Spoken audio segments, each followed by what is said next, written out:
Glass है, पूरा glass sphere है, आपने इसके कुछ पार्ट को पॉलिश कर दिया, ठीक है ना। मतलब यहाँ पर से ये ओपेक हो गया, लाइट यहाँ पे ट्रांसपेरेंट नहीं हो सकती, ठीक है ना।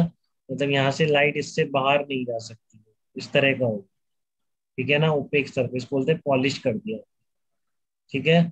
तो आप पॉलिश दो तरीके से कर सकते हो, इस ग्लास स्फीयर के आप बाहर भी कर सकते हो और ग्लास स्फीयर के अंदर भी कर सकते हो। तो अगर बाहर पॉलिश कर दोगे तो रिफ्लेक्टिंग सरफेस क्या हो जाएगा, गड्ढा हो जाएगा रिफ्लेक्टिंग सरफेस, तो ये क्या कहलाता है, कॉनकेव मिरर, ठीक है। हाँ, ये क्या कहलाता है आपका, कॉनकेव मिरर कहते हैं, ठीक है।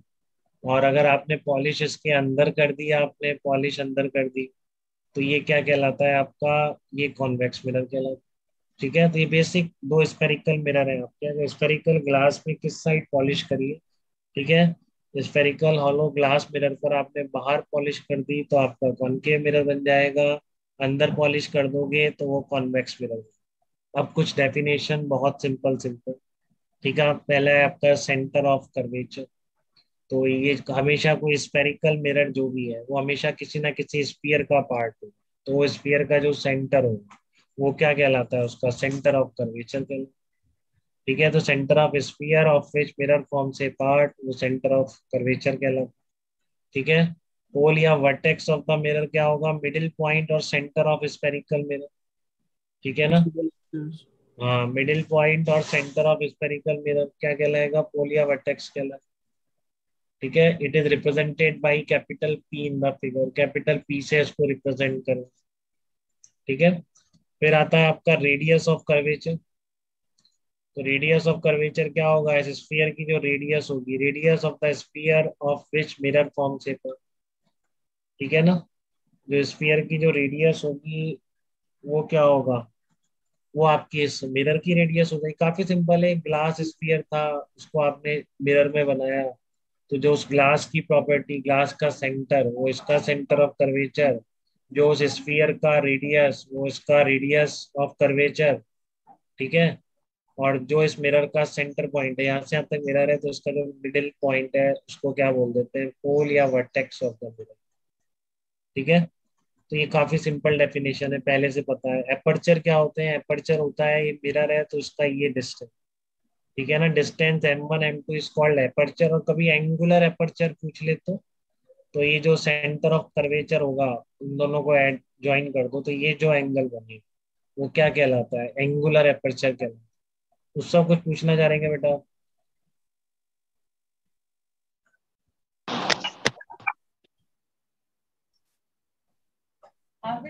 चलो म्यूट जी कर लो। सर। हाँ आयुष बताओ।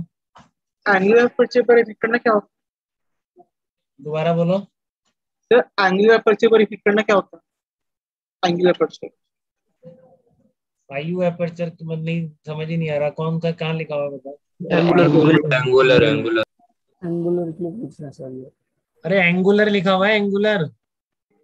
सर मतलब सेंटर से होता है ना, ये पूछ रहा था। हाँ, सेंटर, सेंटर ऑफ कर्वेचर, ठीक है ना।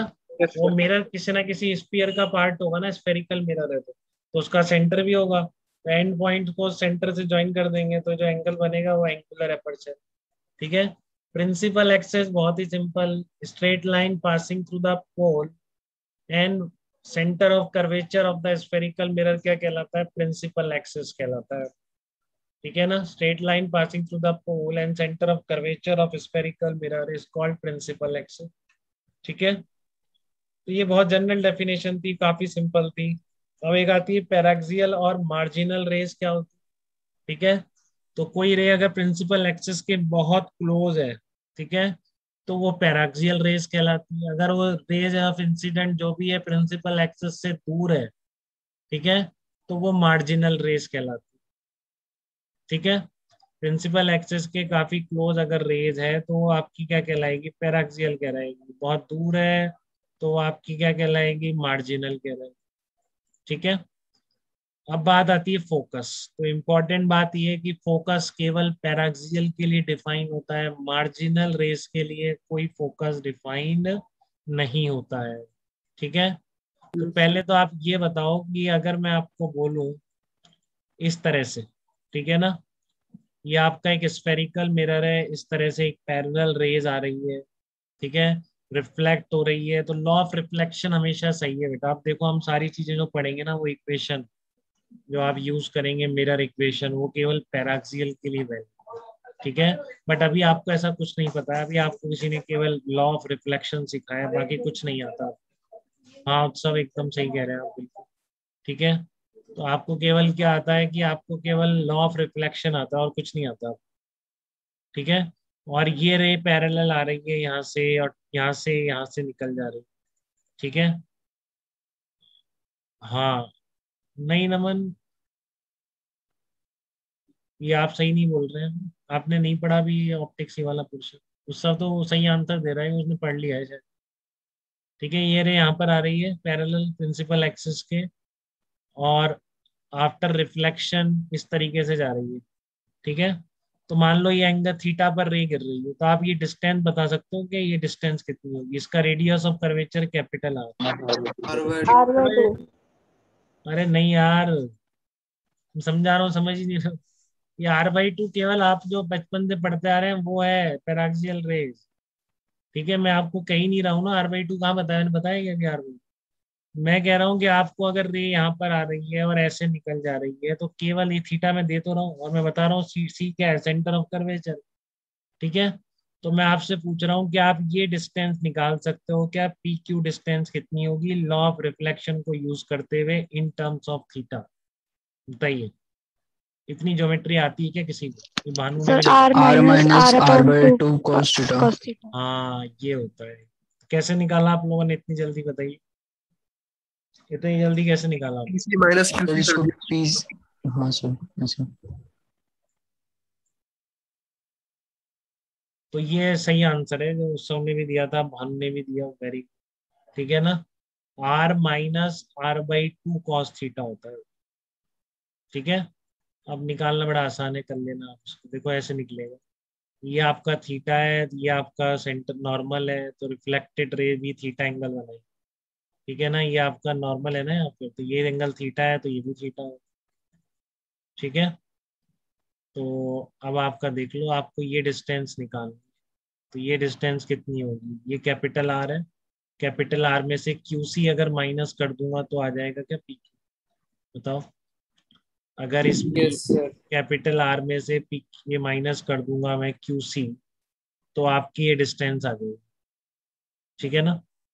ये डिस्टेंस निकल के आ जाएगी। अब देखो आपका ये एंगल थीटा है, ये थीटा है, तो ये वाला 2 थीटा हो जाए, ठीक है।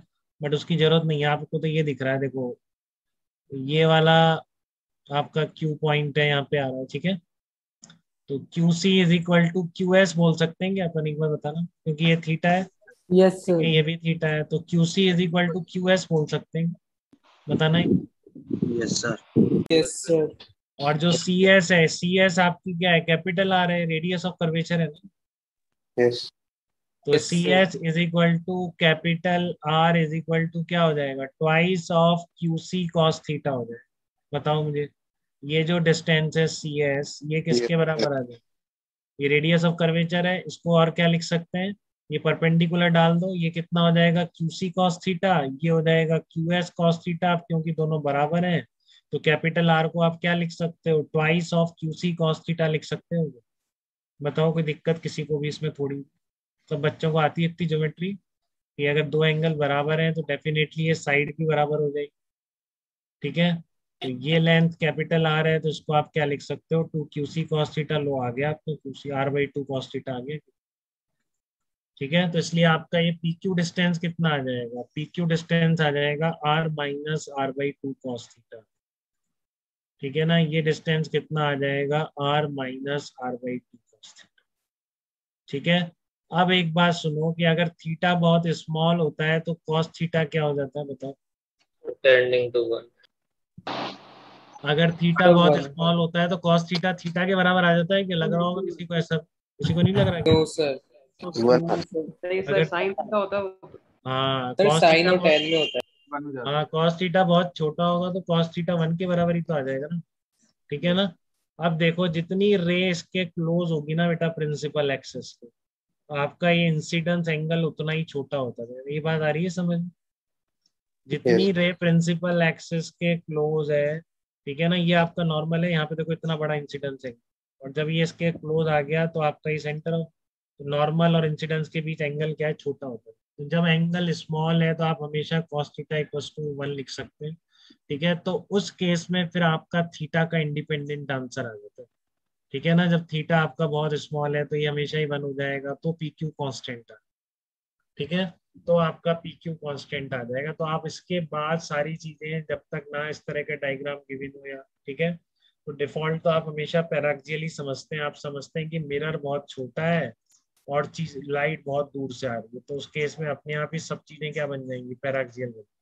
तो ये आपका सारे क्वेश्चन करने का तरीका रहेगा कि मिरर का साइज ऑब्जेक्ट डिस्टेंस के कंपैरिजन में काफी स्मॉल, तो अपने आप वो क्या बन जाएगा, आपके एंगल ऑफ इंसिडेंस अपने आप ही बहुत छोटा हो जाएगा, ठीक है। और उस केस में हमेशा जो सारी रेज हैं छोटे एंगल पर इंडिपेंडेंट ऑफ थीटा, सारी की सारी आप क्या करेंगे, एक ही जगह पर फोकस करेंगे, ठीक है, एक ही जगह पर इंटरसेक्ट करेंगे, और उसी को आप क्या कहते हैं, फोकस कहते हैं। इसलिए मैं कहता हूँ क्या कि अगर आपकी फोकस किसके लिए डिफाइन है, केवल फोकस पैराक्सियल रेस के लिए ही डिफाइन करते हैं, नहीं तो फिर प्रैक्टिकली तो अलग अलग एंगल ऑफ इंसिडेंस पे आने वाली रेस जो है अलग अलग डिस्टेंस पर, अलग अलग यहाँ से अलग अलग डिस्टेंस पर इंटरसेक्ट करें, ठीक है। तो only for paraxial race defined है, और क्या डिफाइंड है वो भी आपका निकल के आ गया, ठीक है। तो इसको आप फोकल लेंथ कह सकते हैं, half of radius of curvature. तो रूपाली आपको क्लियर हो गया क्या बेटा ये बात?